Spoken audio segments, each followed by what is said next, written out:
I lost 117 pounds by putting myself first. I reversed my thinking. I was completely off center. 300 pounds, working 24/7 to please everyone. In the hospital, my doctor asks a question that changed everything. How long do you want to live?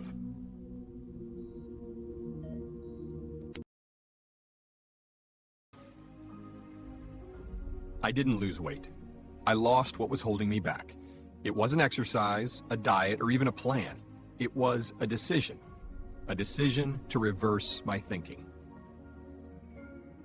Well, I'm sure enjoying this journey with you of me reading you my book, Reverse Thinking Required. We're getting ready to talk about the biggest win out of reversing my thinking and putting myself first, which was I went from almost 300 pounds down to 155. And with that, I did 7 things that were very, very simple. I just basically looked at what didn't work in the first 49 years of my life and then picked the little few things here and there that did work. And I just found the right combination. And of those 7 things, 6 of them really anybody can do. But I'm going to go ahead and just read to you chapter 11.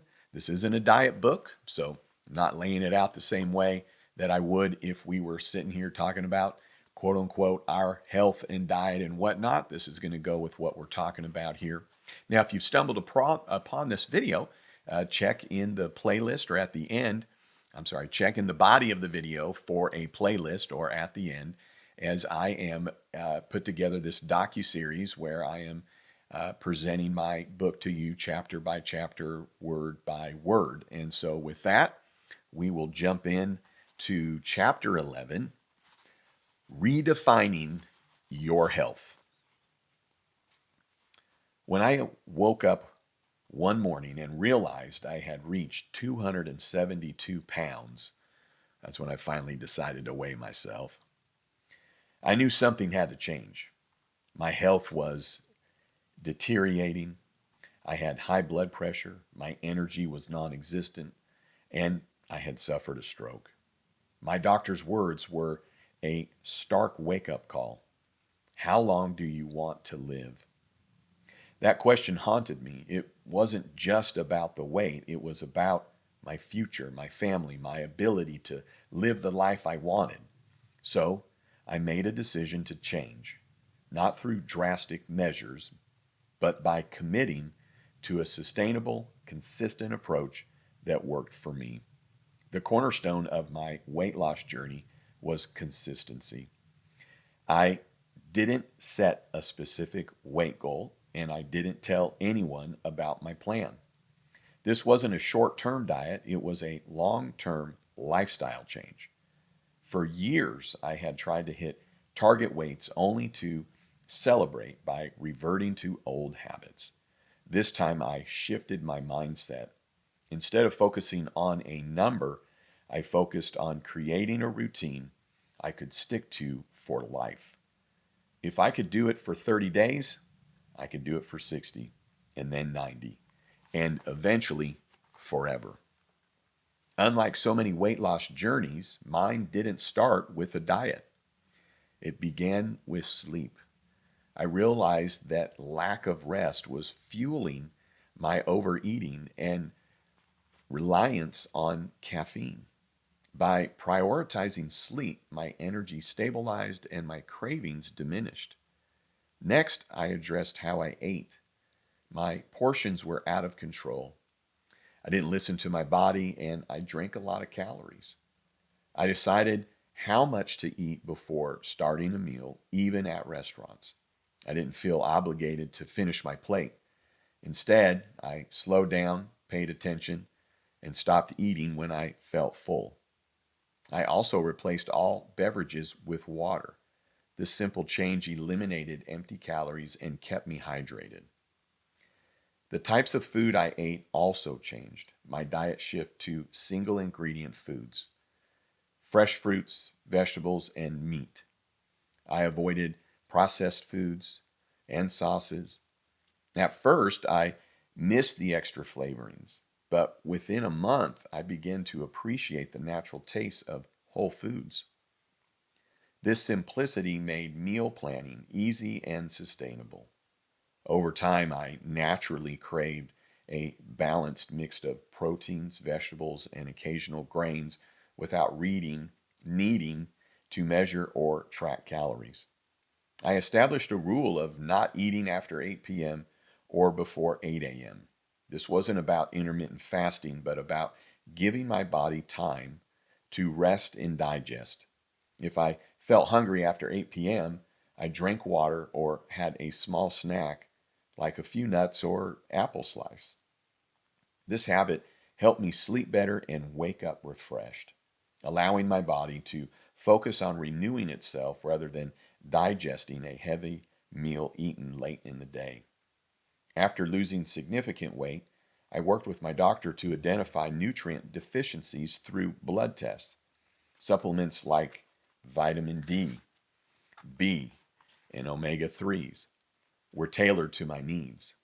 This personalized approach ensured I was supporting my body in the best way possible. I know you're probably thinking, well, JJ, what about working out? Exercise wasn't a part of my initial plan, not for 2 years. I wanted to focus on one change at a time. After reaching a healthy weight, I began incorporating walking to build muscle and maintain balance. This step came naturally as my energy and mobility improved. This experience taught me two important lessons I wanted to pass on to you. Your weight does not define your worth, and put yourself first. So let me explain. Number one, your weight does not define your worth. One of the most important realizations was that my weight didn't determine my value. Whether 272 or 165 pounds, I was still me. Separating self-worth from my weight allowed me to focus on health rather than societal expectations. Number two, put yourself first. I learned to prioritize my basic needs: sleep, hydration, and nutrition. This wasn't selfish, it was essential. By taking care of myself, I became better equipped to care for others and handle life's challenges. Looking back, this journey wasn't just about shedding pounds, it was about regaining control over my life and building a foundation for sustainable health. Each small change, whether in sleep, diet, or hydration, contributed to a larger transformation, one that has allowed me to live more fully and intentionally. If there's one message I hope you take away, it's this: change doesn't happen overnight, but it starts with a single decision and then another and another. By focusing on what you can control, staying consistent, you can create a healthier, more balanced life that supports not just your body, but your mind and spirit as well. Signs it's time to rethink your health. Your health is a cornerstone of your ability to live fully and achieve your goals. Yet it's easy to ignore the warning signs that something needs to change. Here are some indicators it might be time to prioritize your well-being. Number one, chronic fatigue. You're constantly tired even after a full night's sleep, leaving you without the energy to tackle your day. Number two, frequent illness or pain. You're getting sick more often and dealing with ongoing aches and pains that impact your quality of life. Number three, weight gain or loss. Unintentional changes in weight, whether gain or loss, could signal underlying health issues or lifestyle imbalances. Number four, emotional eating. You're using food to cope with stress, boredom, or emotions rather than for nourishment. Number five, ignoring routine care. You've been putting off doctor's visits, health checkups, or addressing known medical conditions. Number six, difficulty sleeping.